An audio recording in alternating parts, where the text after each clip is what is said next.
Hey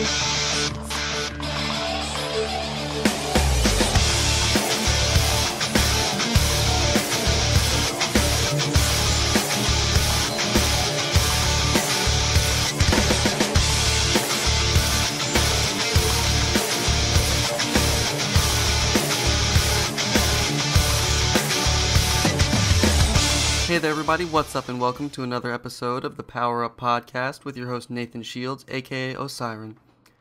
This interview has been with a man named TJ Porter from London, actually. My first international podcast, and it was pretty interesting. I had sort of learned about TJ and his, crew from the Here Comes a New Challenger mini documentary that they made and posted a thread about it on shoryuken.com. I checked out the video. It was overall pretty good. I left a comment on the YouTube page, and lo and behold, TJ got a hold of me and asked if it would be all right if he would be on the podcast, and I said absolutely. I thought that would be excellent. He is pretty new to the fighting game scene. It was the Here Comes a New Challenger movie was a school project, and it did turn out pretty well, and it got him interested in the fighting game community there in London, so that's really cool. So I learned a little bit about organizations like Neo Empire and just the overall London, UK scene for fighting games, and it was really cool talking to him. I hope you guys get a little bit of that international flavor. There's definitely some of that in there. And, just always keep your minds open to everyone else's scene. I mean, I know this is basically for the Midwest, PowerUp is supposed to be, but, I've never been against going out and talking to, I thought that, one day I'd talk to somebody from the West or East Coast, and then now I'm talking to somebody from London. It's pretty crazy, but very enjoyable. So I hope you guys really enjoy the podcast. Remember that you can subscribe via RSS and iTunes to both this podcast and our news feed at www.powerupfighters.com. Like I said before, enjoy the podcast. TJ's a good guy.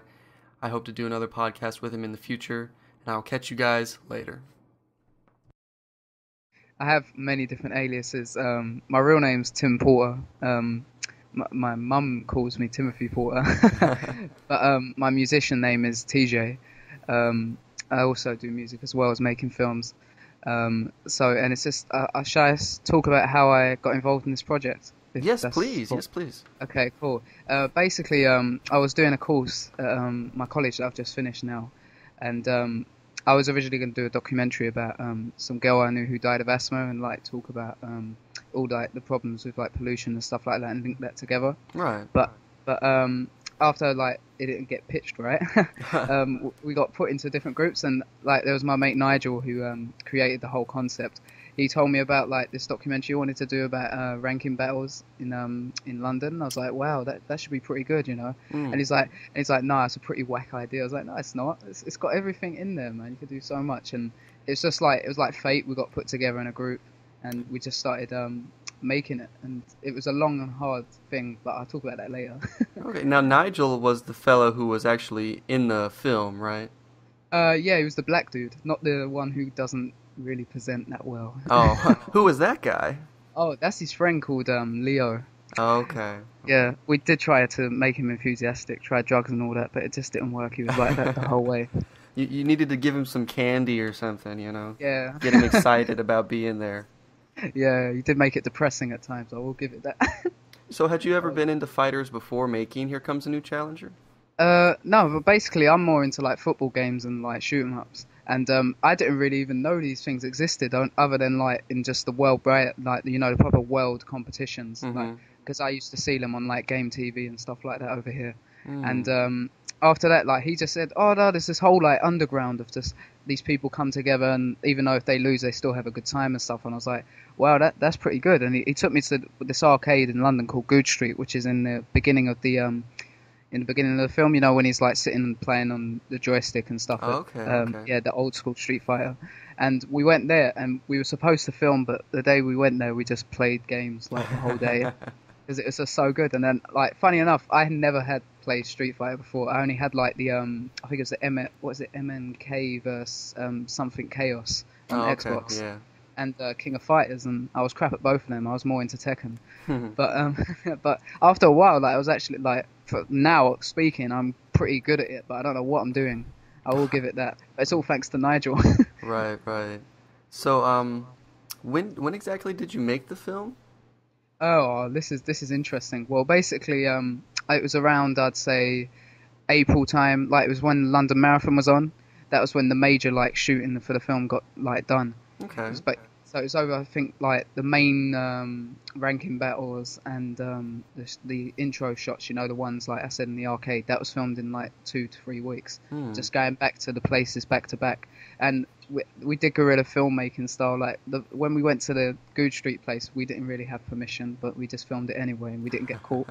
So that was pretty good. But for the thing itself, the ranking battles, Nigel contacted Neo Empire, and I was the producer on the film as well. So I eventually started speaking to them, and they was interested what we were going to do in the rest of it, and we had like long phone conversations, like trying to get to the ranking battles as soon as possible. But with like the only problem was there was only 3 of us in a group, and the other person, I won't name names, but she was like, she just didn't have really any interest. She was like, no, there's not like, you know, when someone says like they want to do something and then it eventually gets down to the moment and they're like, no, I have to go Bible studies or something. Right. She So couldn't yeah, quite hang on till the end.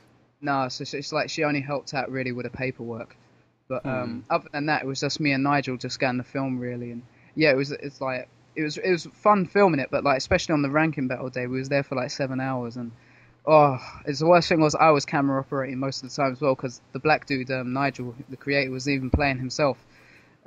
So he got knocked out first round as well as Leo. So Oh that no. that just shows you like the level of what these people are doing. Like, and when I Right. play Nigel, he just whoops me like. But oh, it's shocking to think like you have these people that are literally like you just sit down, you're really ready and like psyched to get down to business, and they just knock you out in like 10 seconds. Right, right. You're like, ow. So it's pretty interesting. It's funny as well as interesting at the same time. That's what made me come and do it. It was real good. So what all did you learn about Neo Empire? I've heard of Neo Empire. I'm looking at their website right Okay. now. Oh, cool. But yeah, I mean, what else have you learned about Neo Empire as far as their role in the fighting game community there in the UK? Well, from what I know is, I was told that Neo Empire is supposed to be like the leading like underground like forum where like all the gamers in London hit that one forum and like just hook up to do competitions, ranking battles and stuff like that.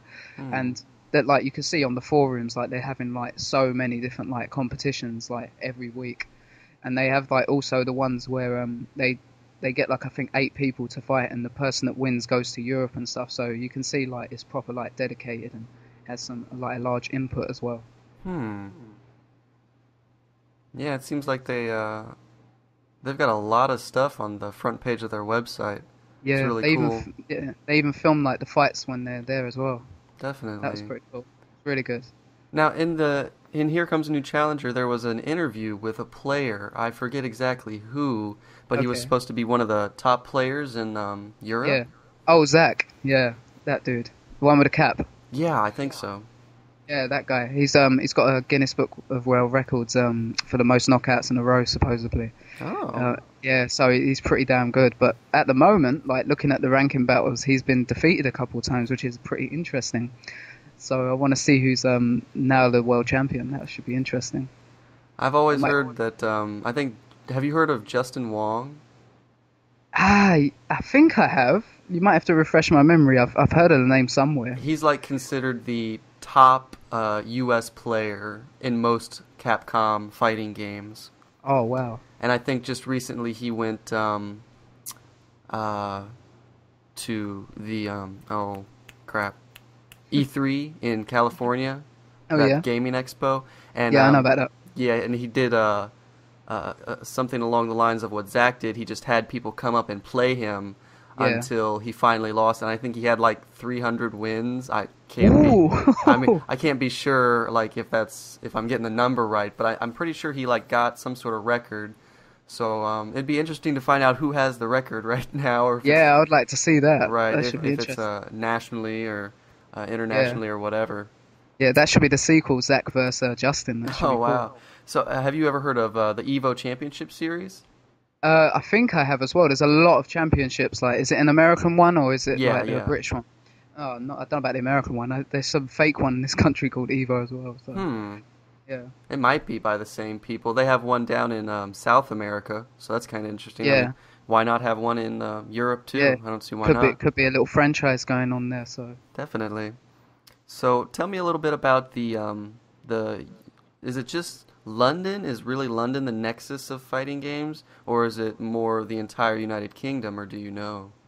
oh, well, I would personally say like because like from the video, like as you can see, there was guys coming from other like counties from London, especially for that one tournament. So what I think is like basically London is like the premier like spot to like get your name like established as one of the best fighters there. Hmm. Especially like because I think like one of the guys said in the interview, he was like, oh yeah, there's not really this like type of level of competition like anywhere I am, and like this is why I decided to travel. So it's like it's a good way for me to test my abilities and stuff like that. So I personally think there's people in Scotland, in Wales, in like even in like France and other like countries and stuff that probably do the same thing. They probably hear about where's the like main spot to be, and they turn up in it. That's their dedication. Hmm. Yeah, I'm not that familiar with like the structure of the UK cities and things like that because I mean Yeah. over here we have the East Coast and the West Coast. I mean Yeah. that's basically it for our fighting game community. I'm trying to get the Yeah. Midwest to level up, so to speak. But Yeah. like Justin Wong, he's like the best East Coast player, and most of those players are concentrated in the Northeast around the states of New York and Okay. New Jersey, I think Yeah. Maryland, places like that, maybe Virginia. And then the Yeah. West Coast is basically just California, since Yeah. that's all that the West Coast basically is. Yeah. And you've got players like Edma, Gutex, Combo Yeah. Fiend, among many, many others. That's where like the fighting game scene in the U.S. is really, Yeah. really hot, is over there in Okay. California. Yeah. That sounds good. It What's might up, be T? Here Comes Challenger 3. Yeah, that would That's be number. really cool. Yeah. Yeah. I hope there's a little franchise we can do with this, but make them longer. Because there's like so much that we haven't explored, and I think it should be explored. So for So not people, having been involved in the fighting game community at all before you heard about these ranking battles and decided to yeah, make this movie, what is your general level of interest now? It sounds like you're really excited.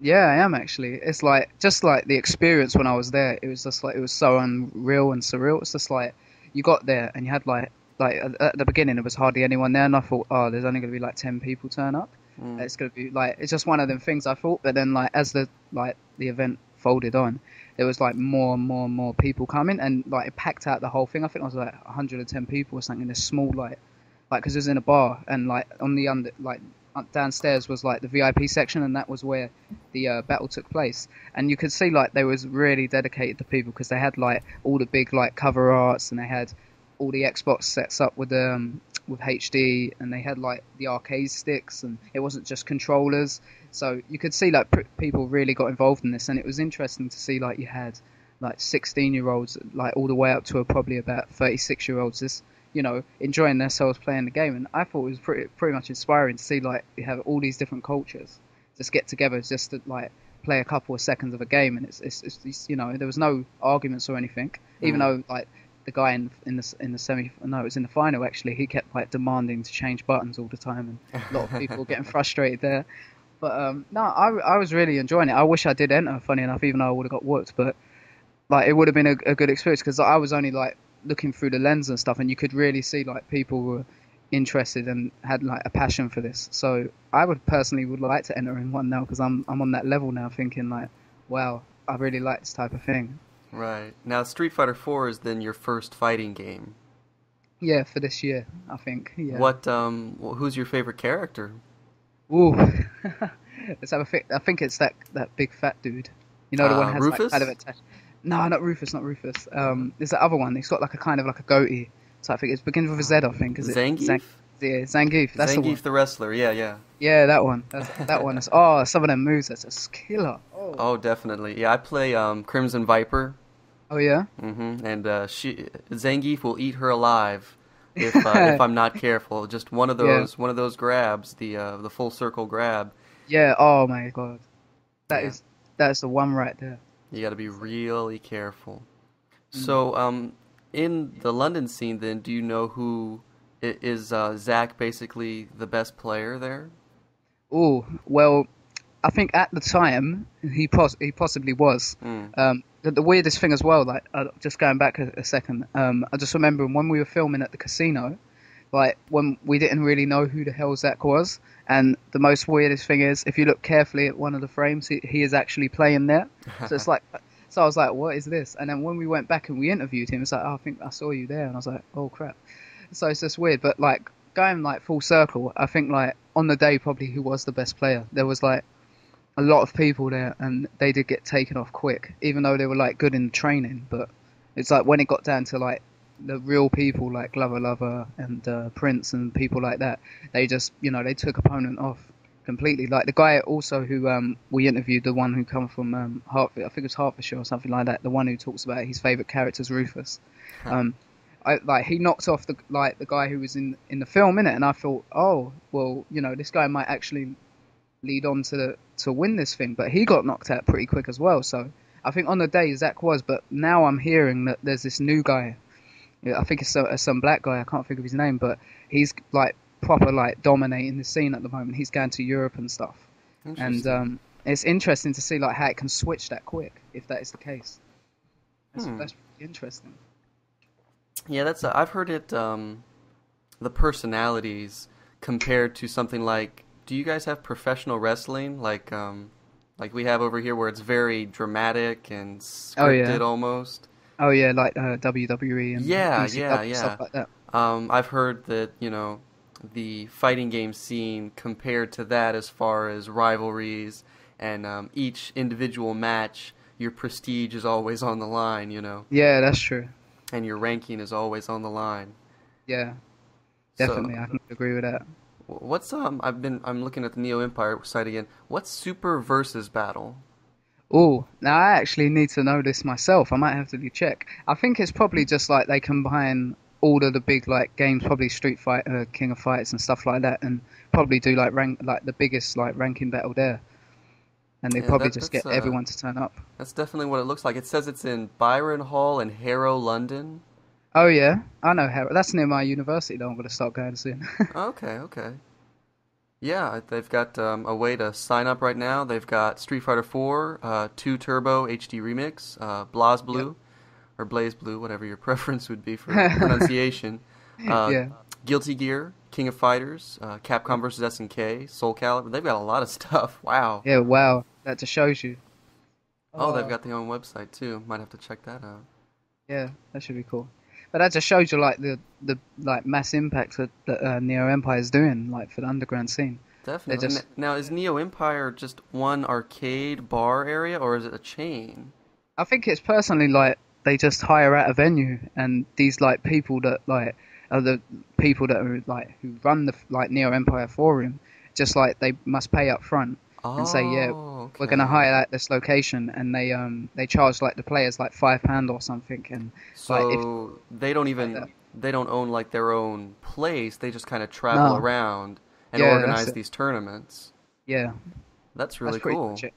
That's pretty cool. That's even better than what I expected as well. Because like when you hear about these like things, like especially like I've been to a Pro Evolution tournament, and it's pretty much like just like a what's it called? Like a village hall type thing, and there's no real like effort gone into it or anything. It's just pretty like shabby. But Mm. when you see this, like it's in a proper like really nice looking location, and they have like while you're playing, they have the Street Fighter 4 soundtrack on, and they have all these like special stuff that you can use when you're playing. So it's like there's real dedication gone into this, and I think that's what's really setting them apart to anyone else that I know of who's doing these tournaments. Right, right.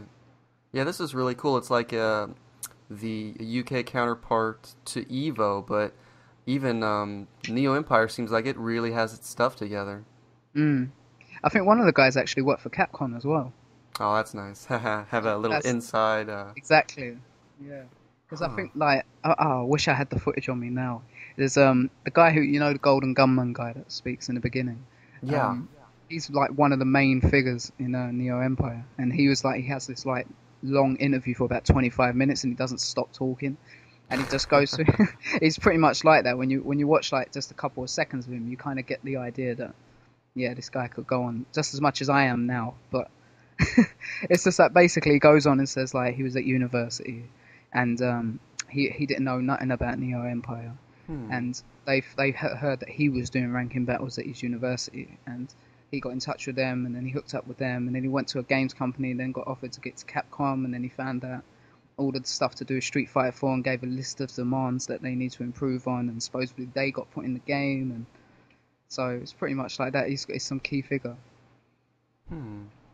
He must be, because I remember in his interview he said that he had gotten involved with Neo Empire after its creation, so I guess he must have helped out with some of their tournaments and is now, like you say, a big figure in their organization. Have you heard of the Battle of Destiny? I'm looking at that webpage right now. I think I have. I haven't looked into it, but I've heard of it. Like, definitely, I know it that says much. the road to evolution. That must be so. They definitely have partnered, or at least Evo has a presence. Yeah. In the UK, because I recognize the little triangle square logo. Yeah. And then right here, Justin Marvelous Wong versus Sinity exhibition playoff. Wow. It's a small world after all. Yeah. Now, who's do you know or recognize that name, Sinity? I don't know. It might be this new guy that's come on. Is there a picture of him? No, just the name. No, because I really do know that there's this like, I don't know if he's been in the gaming scene for ages or anything, but there's like this new guy that is like pretty much winning every tournament he goes to. So that actually could be like the guy who they think is going to represent England. That could be interesting. Yeah, this is very cool. They've got Neo Empire has all kinds of partnerships with Capcom and Ignition and Arc Systems. It looks like too, lots of different game companies. So they're definitely legit. That's really cool. Huh? It's cool. So what are your plans for the next Here Comes a New Challenger? I mean, are you going to try to attend something like Super versus Battle or Battle of Destiny? Well, hopefully we want to go to something like that because after we showed, there's a guy called Mark. He's in the video for a brief second. He's the one that, you know, when I think Zach wins, the camera turns around and there's this sparkling like thing, and he's like looking down and he's holding like a DV cam. Okay. He's like one of the big like players as well in that, and he watched the video, and because he was getting restless, he was like, I want to see what this video is and the rest of it, and because we had a tight schedule. It's like basically like in the last, I think it was 3 months, we had so much theory to do, and like 4 other projects. Like we had a corporate video to finish, and we had to do a music video and social action video, all these other projects, and we had no time to edit Here Comes a Challenger. And plus, when you have only 2 people really doing it's pretty time consuming. Like in the last 2 days, we like pretty much edited the whole video that you see. I edited especially the opening sequence, and Nigel helped as well, and me and him together like finished off some other stuff together, like what you see near the end. That was his whole idea of like putting like some dramatic music over the top and like trying to get like this boxing type vibe. These people are going to get in the ring now and slug it out. Yeah, I like the overall musical quality of the first one. The interviewer, Leo was his name? Yeah, Leo, that's his name. Yeah, he was a little iffy. Yeah, but overall it was really fun to watch. Yeah, a lot of people said that, and that is the main problem. Even for me as the filmmakers, like I have to say that as well. Like I don't know if he really wanted to do it or not, but it seemed like there could have been someone else. Because originally it was supposed to be like we were auditioning presenters, which would have been more interesting. We could have even had like a really good looking like woman to do it as well, and like her perspective of getting into it, like taking a mick out of everyone and probably getting knocked out in less than 5 seconds, but. You don't know, but going back to the thing itself, like the sequel ideas, like me and Nigel have been speaking recently, and the guy who I said, Mark, he's contacted me on various occasions saying that he wants me to help out film some other like up and coming events, so that could be like Battle of Destiny or something like that. But hopefully, if we do like a sequel or even a redux to it, I want it to be more like an hour long or possibly 90-minute film, but not to drag it. You get what I mean? Like. Make it fun, interesting, and stuff like that. Kind of like beyond the mat. If we could do that without wrestling, like people actually doing it, we could just go around following gamers and we could see them training and stuff like that, and then Right. go into the final things. Because originally that was supposed to happen as well. Like when Leo was playing, he was supposed to when he turns around and sees the people playing Street Fighter 4, we had I did a different version where you had like this oriental kind of like what you see in like Hero and stuff like that, like proper like dramatic music, and it cuts off and like I think 30 seconds into the music, and he's like, well, maybe next time it's time to train, and you'd see him like doing a video diary. Mm-hmm. But that never got finished because there was like 2 days to do everything, and it was pretty impossible to film. So that was a shame, because we always had like this vision of like the guy, like instead of like pumping weights, he was like using his like Xbox 360 controller to pump. We always had like these kind of like other ideas that would have made it more funnier than it is, but it's like that's the sequel we can use for. So I hope I ain't revealed too much already, but it's in early development. Let's say that. Yeah, I've been considering and just have like way pre planning for going around to some of the Midwest regional majors, and trying to put together some sort of Midwest Mayhem or something like that, some sort of video documentary. Yeah, that should be cool. Yeah, we have one major coming up in October called Seasons Beatings. It's been around for, I think this is the 4th year. And, okay, wow. I'll definitely be up there playing and trying to get footage and some audio of the event. That should be fun. Mm-hmm. Yeah, that should be fun. I'd like to see that personally. To see how like the Americans do their like tournaments and stuff. That should be cool. Yeah, the organizers, I've done a podcast with them, and it'll be released September 16th, exactly 1 month before their tournament, as kind of like an appetizer introduction to them and their event. And I need to talk with them more about doing an official Seasons Beatings documentary, and see how to go about the format and things like that, because you really don't want to do, I don't know if you came across this or not, but you don't really want to do a lot of matches. You know, you want to give it some flair. I mean, I'm not a video editor, so I would maybe need somebody to help me out in that in that role. But as far as getting the footage, I can do it. And then getting interviews, I think the players are where you want to focus, because the matches, there are events now that are turning to live streaming. Yeah. I mean, if you watch the live stream, then you obviously get the official commentation and the match videos for the real, like the finals and things like that. Mm-hmm. So those, as time goes on, are going to be a lot easier to find, but it'll be that story for the individual players, I think. Yeah. And just the overall atmosphere of the event on the floor that's really going to draw people to want to watch documentaries about this community. Yeah, exactly. I think like the good thing with our documentaries is we didn't really want to like drag out like whole fighting matches. We wanted to try and do something different, like show the people's faces and just get the whole aspects and like match the music as well, so it's quick and sharp, so you kind of get the idea.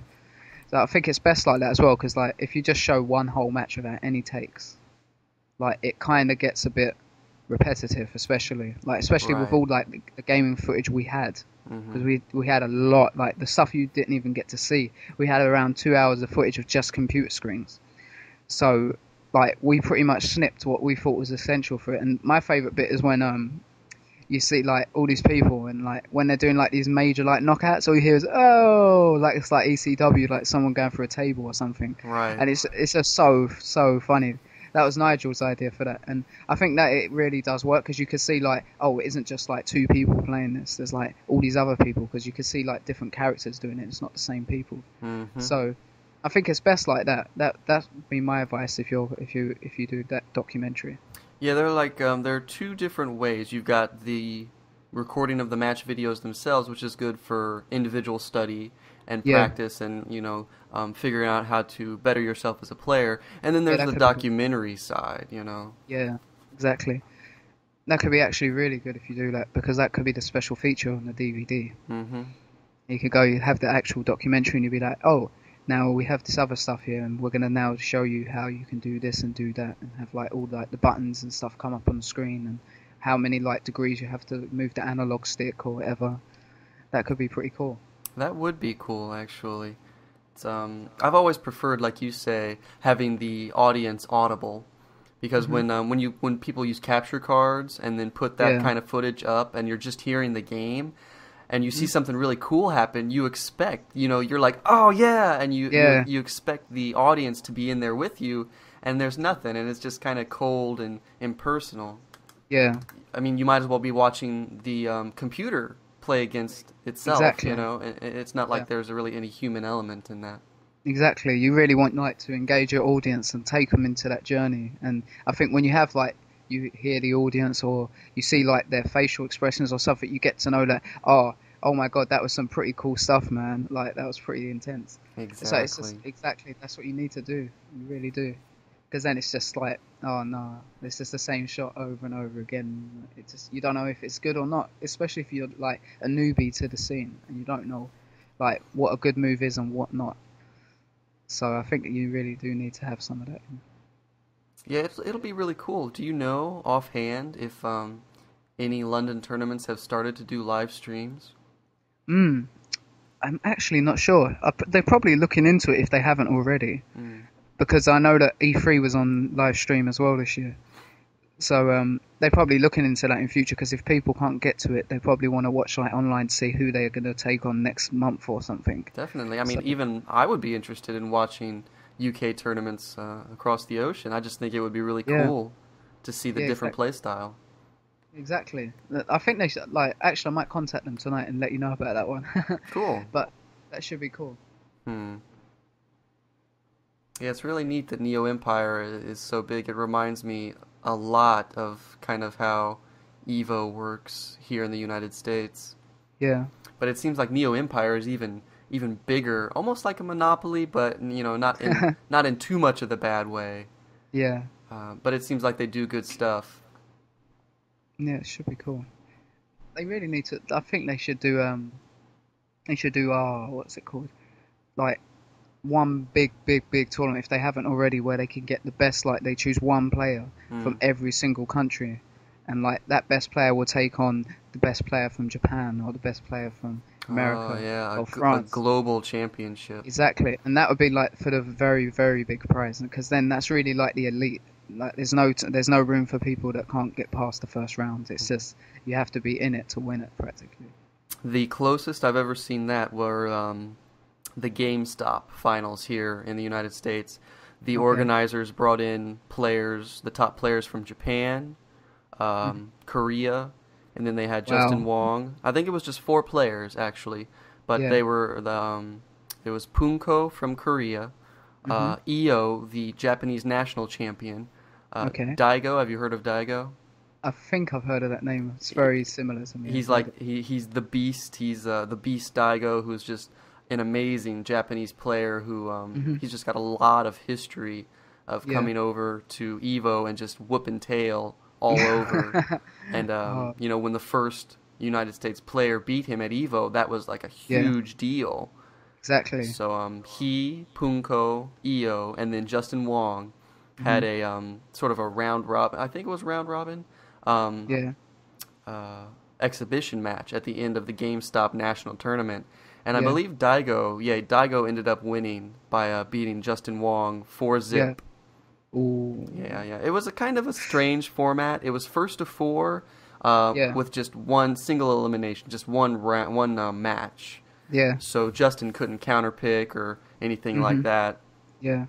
But I'm pretty sure the matches are still up if you ever feel the inclination to check them out. Yeah, I would like to see that. This should be cool. Yeah. It's definitely. What's the link to that? Oh, let me find it real quick. You could probably just... I'll see if I can locate it by typing in some easy stuff. Okay. It's probably just like GameStop, Street Fighter 4. Okay. Yeah, it's like the first one. Okay. It's a 4/18/09 GameStop Street Fighter 4 International Tournament Finals. Justin Wong versus Daigo. Okay. I'm gonna check that out still. That looks good. Yeah, it was pretty bad. I mean, I don't know if Justin got flustered or whatever, but he kept making the same mistake with Rufus. He would dive kick in, and Daigo is kind of legendary for having the psychic dragon punch or the psychic shoryuken. Yeah.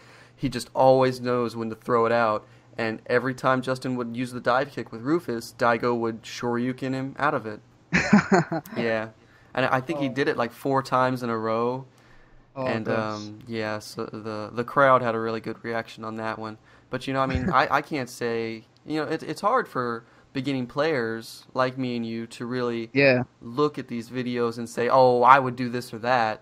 Yeah. I mean, Exactly. at the most recent ranking battles I went to at Arcade Legends in Fairfield, Ohio, Yeah. um, I went 2 and out. Well. I mean, granted, my first match was against the guy who eventually got to the grand finals, so Yeah. that made me feel a little better. But it Yeah. seemed like, do you know what the term sandbagging is? Yeah. Yeah. Well, it seemed like he was sandbagging on me in that first round, and I just kind of froze up with Viper. I hadn't played in a couple weeks, so I guess Yeah. it's sort of understandable, but it definitely did not do much for my ego. Oh, especially as you're running podcasts and stuff and like reporting in on the world and like you just get knocked out first round. Yeah, yeah. Oh, It's like, well, I got knocked out, but now I can record stuff. exactly. And the good thing is it wasn't against some weak opposition. It was like one of the best. So that's kind of the Apparently, good. yeah, yeah. Exactly. Like when I saw him and I recorded his matches later, I was like, okay, I guess it's all right that I lost. Yeah. And then I got knocked out by an El Fuerte player in my losers bracket match. And who plays against Fuerte, really? I mean, come on. He's just jumping around all the time. I think that was pretty close. I shaved a round off of him, so Yeah. I can't be too mad at myself. So is Street Fighter 4 basically? You said it's the first game this year. Are you planning on picking up any others? Yeah, actually, if there's like any other thing like from Capcom especially, or even a Mortal Kombat like proper like the old school Mortal Kombat, not like the newer ones that they've made like into story modes and stuff.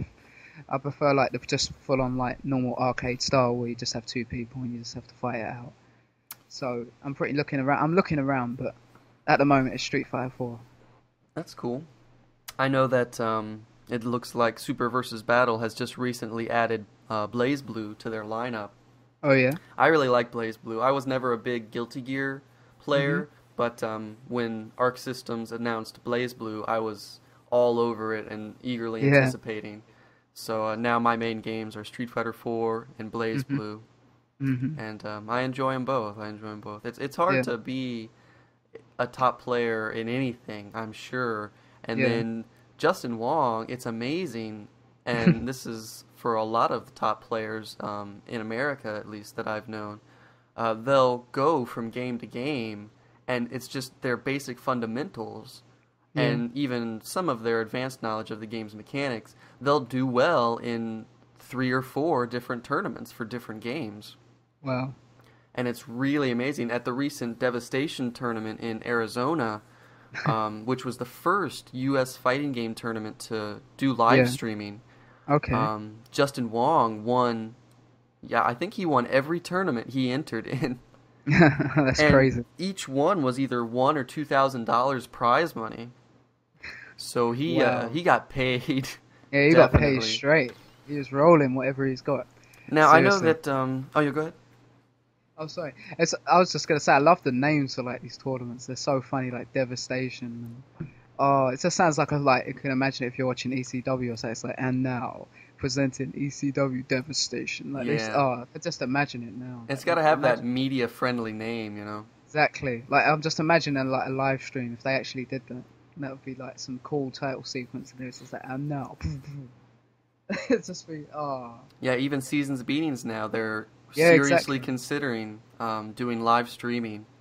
So it'll be interesting to see where that goes. I don't. Maybe if Yeah. I can finagle it, I could be a commentator or something. How Exactly. amazing would that be? That would be cool. I'm hoping they could do like live streams and put them onto Xbox Live or something like that. Maybe like that's another territory they could possibly go into. That would definitely be one avenue. That would definitely be interesting. Open it up for more people to watch. Exactly. And it could be a worldwide thing, not just like restricted to country or area code. That's the Right. thing. I think Xbox Live also is they need to reinvent in some way. Like, because I've recently just got Xbox Live and I had all this hype and like a lot of people saying, oh, you really need to get into it. And I was kind of disappointed in it, to be honest. I really was. Like, I worked all up on these like gamer points and stuff that I was like winning. And I was like, yeah, I'm gonna buy this when I go online, and I go on. I'm like, what? I gotta pay again?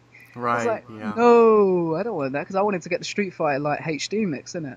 Mm-hmm. And they was like, no, you have to have this amount of ones. And I was like, that's just poor. And then the video content as well, like they should do like I don't know, like not all money things. It's like when you have digital television, like and you want to watch boxing or you want to watch something. It's like it's always pay-per-view or it's always something. There's a catch.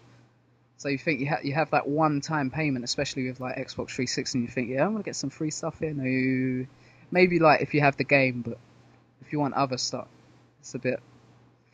I don't know. And plus, when you play Pro Evolution, it's proper annoying. Like it just glitches every time.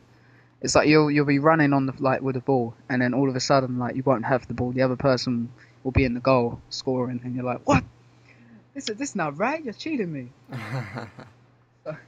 I know about Street Fighter. I need to play that online, but I know the most annoying thing in the world is losing on Pro Evolution when you're whooping someone. Yeah, I just tried playing. Street Fighter 4, at least here, has a very bad online reputation as far both in like player quality and in just quality of the connections. Yeah. I couldn't play last night. I played one match against a Guile player, and he would walk up onto me and do Sonic Boom and then crouching roundhouse, Guile's double kick. Yeah. And it would hit me every time, which is fine. I wasn't necessarily watching for it, but I knew he would Sonic Boom, so I tried to wake up and do my Ultra with Viper. But it would never come out. And the entire match, he was kind of stuttering as he walked, just a little bit.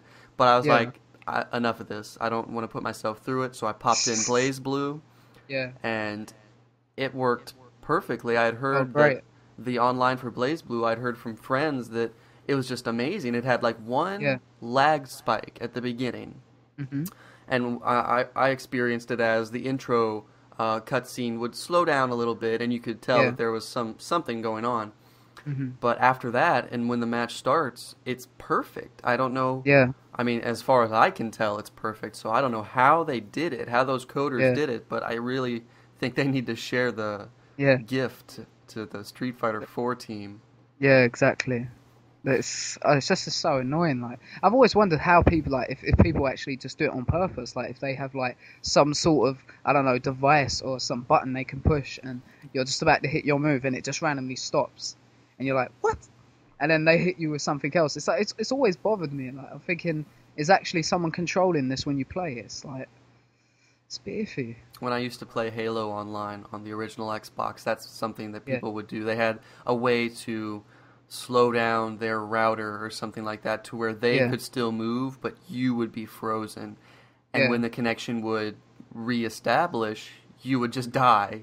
And then you would see that their points had gone up by 2 or something like that.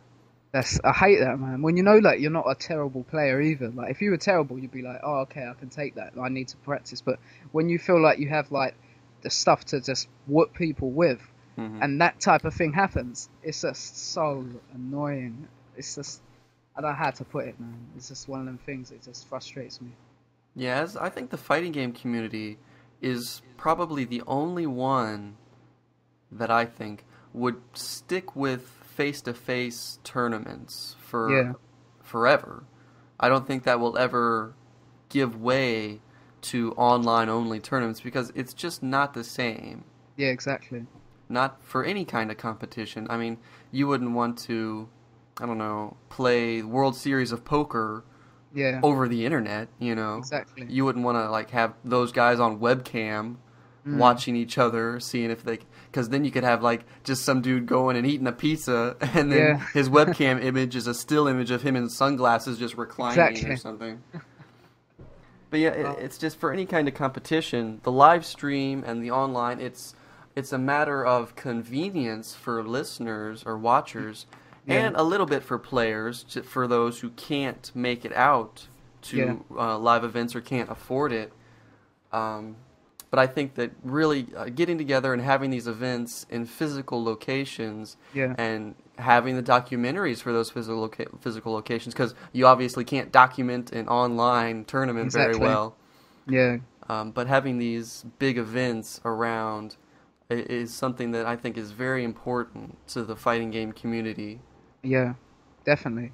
Because like for film itself, yeah, anything that is recorded as like stored and can be like used as like kind of like history and stuff like that in it. And I feel like documenting like these type of things, it's much more like important than just like playing in your bedrooms like on Xbox Live and stuff as well. It's like it's so true what Zach said about it. It's like when you like fight people on Street Fighter in these tournaments, it's like you're not just fighting no one you don't know, and you know everything about these because they're your friends in it and they're like obsessed with the game as you are. And I think that's proper good because it's like even though if you lose, yeah, you're still gonna have fun. You're gonna be like laughing. You're gonna be like, oh, I need to improve on that, instead of like getting frustrated when, like I said, on Xbox Live when it glitches and there's no real fun as well. Especially like with the most annoying thing is the voice like communication. I just don't like it. Like it just takes me out of it instantly because I prefer like if I'm actually playing someone, like I prefer to like it's just like you say, like it's better to have like that person literally sitting next to you. You have like competition, like thinking like what is he actually going to do? Like you're just looking around like trying to like find out what buttons he's doing so you can quickly cheat and do something else. Right. It's just so much more like engaging and interesting. But I personally feel like it's, especially with the video, I hope we've opened like people's eyes about the whole like underground scene in London, and hopefully if we can do a sequel, we can take that to like possibly DVD or just even like to cinema release and try to get a wider audience for this. That would definitely be cool. Yeah, because it would boost interest in underground and stuff like that. Because I think with a lot of films as well, like if you look at like this is not a documentary really, but if you look at Borat, for instance, which is one of my favorite comedies, it's like what it does, especially for like that culture, is it obviously it's just something that it's undefinable to like to explain. It's just like a big cultural impact. People dressing up like flipping Borat and stuff like that. And imagine if you do one for like gaming community properly, you get people really interested and they want to participate. So it's like a win-win situation. So I feel that definitely is a thing. Like if we can get one made to get it out to every country. Now, would you just be doing events, or what's the arcade scene like? Is there an arcade scene in London? Well, actually, there is. There's even ranking battles in arcades, which is pretty cool. Hmm. It's really cool. It's like the arcade stuff is basically it's the scene for people to train. So they get like if they're going for a tournament on a Saturday or a Sunday, they spend like all them days like in that place playing the people that they might likely play at the competition. Especially like when we filmed, like I said with Zach, there was other people there when I just thought about it a minute ago that we noticed like on the day at the tournament who was actually at the arcade, and they were playing each other as well. So they were kind of practicing each other out, getting new skills and stuff like that, and then taking it to the competition for the final day.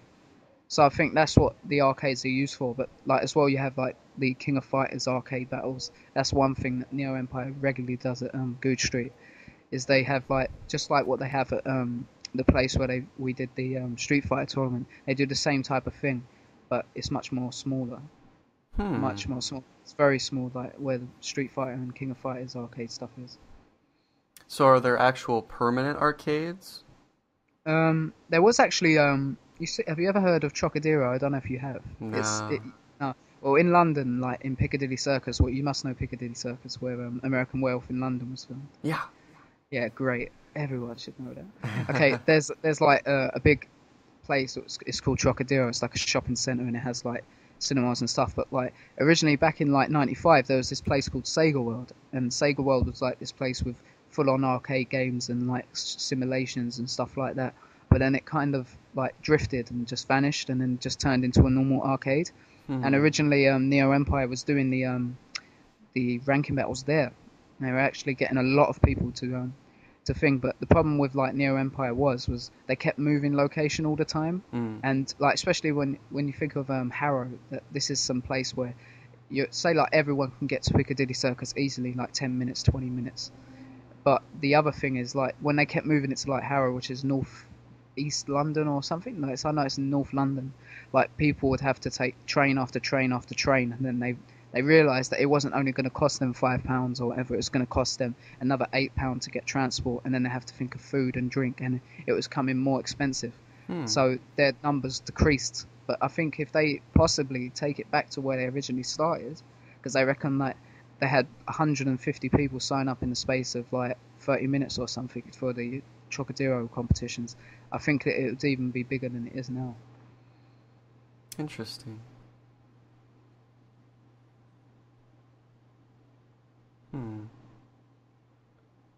Yeah, Neo Empire is just something interesting, I'll tell you that. It is something interesting. That's all you can describe it as. Yeah, it's too bad that it doesn't seem like the arcade scene is any healthier in London than it is here in the United States. I don't know what happened. I thought like arcades supposed to be thriving with people, but if you even go into an arcade now, they look all like dingy and unattractive and not kind of the place to be. They kind of look like, I don't know, a brothel or something just with computer machines. That's the way I saw it. Well, especially Good Street. It's so ugly. Like you go outside and like you can even see it on flipping the film. You just see some ugly yellow sign and you're like, do I really want to go in there? Right. And then you go downstairs and it's just filthy and you have like random old men standing around in there and you're thinking maybe I'm gonna get raped today or not. I don't know. It doesn't look attractive. But like at Trocadero they have all these different like arcade games. I don't know if they have Street Fighter, but I know they have House of the Dead and they have like all the racing games and all the like horse racing stuff and football stuff. It's like if they did like one section in Trocadero which is just fighting games, if they haven't already done this, because I haven't been Trocadero for about 3 years, if they have that, they should use that facility near Empire, and then people ain't gonna be like afraid to go to like these arcades, because they'll be like, oh, you know, I feel much safer in this place. There's like massive people there, and it isn't like a little dingy room. Maybe that's another thing why it's not thriving, because people are like intimidated to go to these places. Not just because like world ranking people there, just, you know, the look of them. It could be. I know that Arcade Legends, they have a really nice area, very nice setup. Always keep it very organized and clean. It's just a good place to go. But it's also a matter of just getting people to come and play. You know, especially with the worldwide global economic crisis. Everybody likes to talk about so much, which is fair enough. I mean, it's a big problem for sure. And just opening up, because Arcade Legends is only a few months old, so I would venture a guess and say maybe it wasn't the best time to open an arcade, and I really hope that they get to stick around, because if they don't, that'll be a real big blow to where the scene around here in my hometown area of Dayton, Ohio, it'll be a big blow to that scene and the scene in Cincinnati, Ohio, a little south of me. Because we don't have any other arcade. It's always been meeting up at, I don't know, some sort of game center or comic shop and setting up tournaments, you know, that way. We've never had before in a concrete place that is really geared toward what we want to do. So it would be a real shame if Arcade Legends went out of business. Yeah. But, you know, we'll have to wait and see. Play it by ear. Just keep going, spending our money there, and hopefully we can keep them afloat. Exactly. Because you do, especially for like people's hobbies and interests, you have to have some sort of just some like meeting place, or the place that you can define where everything is. And I think if you don't have them type of places, people become like, I don't know, disillusioned and start doing things like they don't want to do. It's like their escape route, if you get what I mean. Like they have all this like problems in their life 7 days a week or whatever, and then they can just go to like this one small place, and they can like free their mind and just have some fun. And that's I think that's another way they can market it as well, because like everyone needs like some happiness in their life, even though if it's like 2 hours or something. Yeah, it's really cool that apparently your guys' scene is so condensed, you know? I mean, even if it does, like you say, cost a little bit extra to get to northern or southern London. Overall, you know, geographically, it's not that big of a distance, you know? People are still capable of getting to all the different hot spots in your scene. It's kind of the same on the East Coast and the West Coast here in the United States. California has North and South California, and they have their individual scenes. It's mostly just northeastern for the East Coast, but there are a few good things, I think, in the Carolinas, the states of Carolinas, and Georgia has a major called Final Round, which has been around for a long time. But the thing with the Midwest, where I am, is that we are so geographically spread out as a region that all our hotspots are either just one per state, or I think it's pretty well concentrated around the states of Illinois, Indiana, Michigan, and Ohio. Mm-hmm. Those 4 states are generally, I think, where people are doing the most traveling in the Midwest. It's when you get out west towards like Iowa, Nebraska, the Dakotas, where it's a little bit more in the center of the country, that, I don't know, just population density too. Yeah. There just aren't that many people per capita or whatever you call it. Yeah. And so it's just harder to get those small groups of gamers, because every state probably has some group of people, but it's harder to get them excited, and it's also harder to expect them to be really good at the game or to want to be good at the game.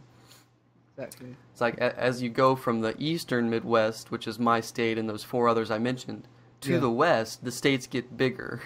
Yeah. So it's like their population density gets smaller. Yeah. It's not like Japan or California is, I think, bigger than Japan. So and it's extremely densely populated from what I hear. Yeah. So I guess it's more natural for those places to have those kinds of scenes and those kinds of thriving scenes. Yeah. I'd personally... Oh, sorry. No, go ahead. I'll say, I'd personally love to be in Japan for many different reasons. I just like... It's like, especially like, I watched, I don't know if you've seen this, there's a John Reno film called Wasabi. And there's one sequence in it, and they're in like an arcade, and it just looks so over the top and lovely. Mm-hmm. It's like, there's all these bright colours, flashing lights. It just looks so crazy, and they're like playing this like dance machine game. It's a pretty bad film, but it's good because I love bad films and good films. But it's just seeing like a location like that, and like all the technology they have as well. It's like some of the technology they have is not even over in the countries like what I'm in, or maybe even you're in. It's like, it's just so far ahead, and they're so dedicated with what they do as well. Like, imagine it, you can just go one shop and get some mango. I can't get no mango proper, like maybe a radius of about 40 miles down here. I have to go central London, and they're overpriced, and I'm just moaning now. But Japan is it's just lovely, especially like do you know about their mobile phones and their can dispensers? No. Oh, I've got to tell you this. If you have no money on you and you want a can of Coke or you want a 7-Up or something, you go to the can dispenser and you put your mobile phone on there, and it scans your mobile phone, takes the credit from it, and you get your drink that way. Wow. That is so cool. I've never forgotten it. I watched it on some like gadget show, and it was like, oh, I'm in Japan, and this is how I get around this electric car or something by hydrogen or something. And then it was like, oh, I fancy a drink, and he's doing that with his phone. I was like, what the hell is that? And he explained it. I was like, wow, I need to be in Japan. I'm sure the grass is always greener, as they say. So I'm sure that, the population density and things like that may get on your nerves eventually. So it has its pros and cons, but... Plus, Japanese girls are hot. Oh, wait, there you go. There's another pro. But I guess the multi-storied arcades, that's a pretty good perk, I would say. If you wanted... I would put up with a lot to have a multi-story arcade and really great competition within walking distance, Exactly. Yeah. That's just amazing. It is. Oh, just Asia rules, full stop. I know about Korea. I know like Korea, there's a shopping centre, it may even be Japan, that they have like a roller coaster up the top of the ceiling and you can go on it. It's just so ridiculous. I love Asia. Asia is so good. I don't think I can diss Asia. Everything great comes from there. Ha! There you go. Yeah, as I look more at the Midwest scene here, it seems like the really western states, Kansas, Nebraska, and the Dakotas, they don't have much going on. I'm on Shoryuken right now, looking at the Midwest discussion and matchmaking, and they're just I don't see any threads for any of those states or their cities. It's mostly just these 1, 2, 3, 4, 5, 6, 7, 8 states left that are more eastern Midwest that have at least one thread with some sort of player base. And then California, I don't even want to look at the California thread. It's probably just, that's all that the West Coast probably is California, Yeah. basically. Maybe Nevada, I don't know, Arizona. But Oh. their players are just so hyped up, and I don't know, it's that magic that I want to recreate here in the Midwest, at least for some Yeah. of our states. Mm. And yeah, we'll see. Yeah. How's Minneapolis? What about their game scene? Minnesota? Yeah, yeah, Mm, I think I've had one person from Minnesota on a podcast, I think, yeah. but I can't be sure. I know that they have at least a couple threads, so Mm. I think they're good at Tekken, if I Yeah. remember right. Oh, Tekken. I remember that was actually the first fighting game I ever did. Number two. Oh, nice. Oh, that was good. Yoshimitsu was the one back in the day. Oh, Oh, I remember playing Tekken 3 in Yoshimitsu, and what was his yeah. name? Harang? Hawang? I don't know how Yes. to pronounce it. Oh, the move. That spinning thing. I don't know what the hell it was called when he'd just grab him, he'd just spin him up in the top and the middle of the thing and Mm-hmm. just drop him. Oh, it's just so crazy, the move. So good. Definitely cool. Makes you want to be a kid again, doesn't it? Ha, definitely. Oh, well. I'll never grow up anyway, so it's fine. Same. Same. I don't know. Well, yeah, it's really cool what you're doing, and I hope that you get around to those other tournaments, the Super Battle versus, or Super versus Battle, sorry, and Battle Yeah. of Destiny, and I don't know, see if you can do something for Neo Empire. Exactly. I don't see many actual videos from their events. There are Hmm. a few, but not too many, and certainly Yeah. nothing along the lines of what you're intending on doing. Yeah. So it would be really cool if you could get in with them and see if you Exactly. can do some sort of documentary for what they're doing. Yeah. Or either like for their website, like every like competition they do, we could do like a video where they have like the whole like overview of the whole event if they don't do live streaming, and make it quick and snappy and say, oh, this person went out then, and have a quick interview with the person that won, and like lead Right. some anticipation for the next event. So there's many routes, because all I know is that Neo Empire that I've seen have like videos with just interviews of like players at the event. Yeah, and then they'll have the match from that Yeah, interview or exactly. something. Yeah. So they could look a bit outside the box and do something a bit different. And hopefully, like, I know there's a lot of like, I don't know if you know about Sky Digital in this country. It's probably like HBO or some other format of digital television out there. Okay. It's basically, it's like, it has a whole variety of stuff.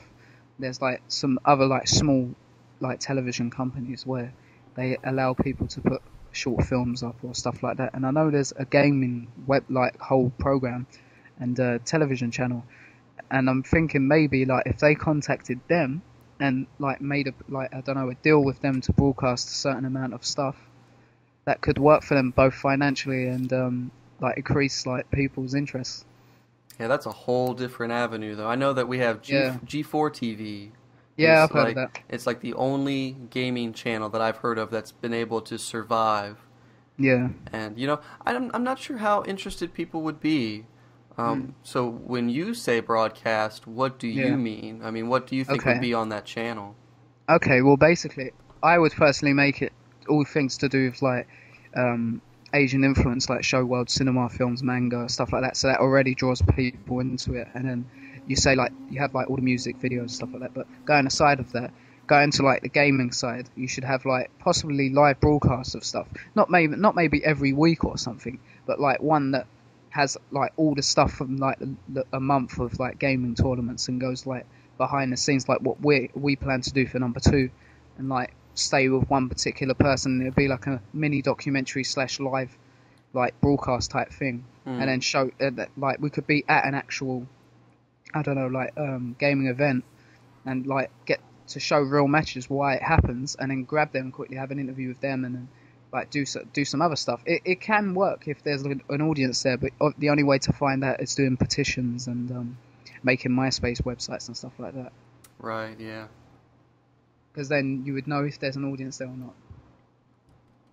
Yeah, something interesting to consider one day. I don't think I would do it personally. I'm Yeah, more interested in playing and just documenting the fighting game community specifically.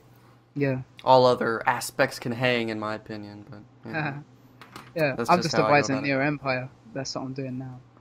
Yeah, that's really cool. I hope that I wish you luck in that. That should be Yeah, something that hopefully they would be interested in.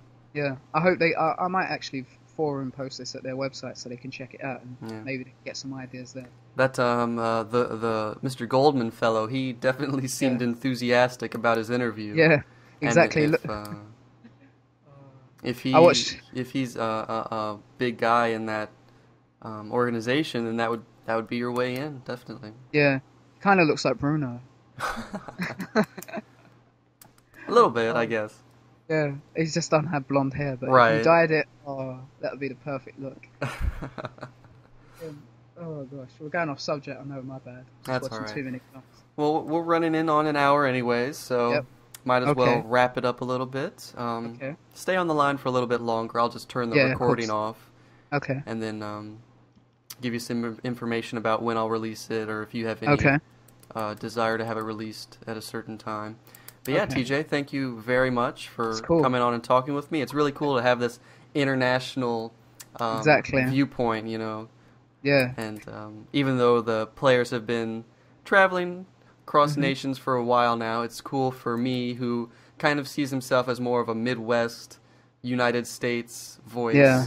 to be talking with someone who has done probably one of the first, or if not the first, documentary of the London fighting game scene. Mhm. And that's really cool.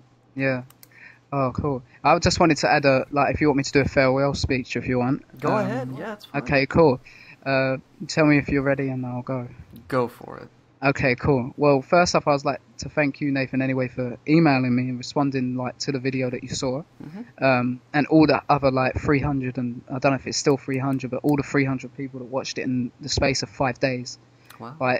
We've had a lot of support with this documentary, because if we're practically unknown people, no one really knows about us other than what we do outside, musically, or just ideas, or just word of mouth. And it's just so good to think 300 people can rate your work 5 stars and watch it and comment on it and want more. So I want to thank everyone that actually watched that, because without that we wouldn't be here speaking, innit? That's the way I see it.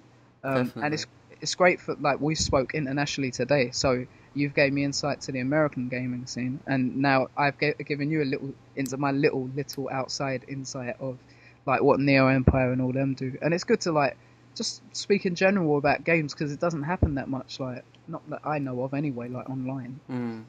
So it's pretty good, and I hope everyone's enjoyed what we've spoken about. It's gone on a bit because of me, I know, but sorry. That's quite all right. So it's cool, but I just want to say thanks for letting me come onto the show. Not a problem. Thank you again. Maybe we could hook up and do it another time, but that's when number 2's Absolutely. Absolutely, yeah. Do a little preview of Here Comes a Challenge or Two. Yep. Look for it on PowerUp soon.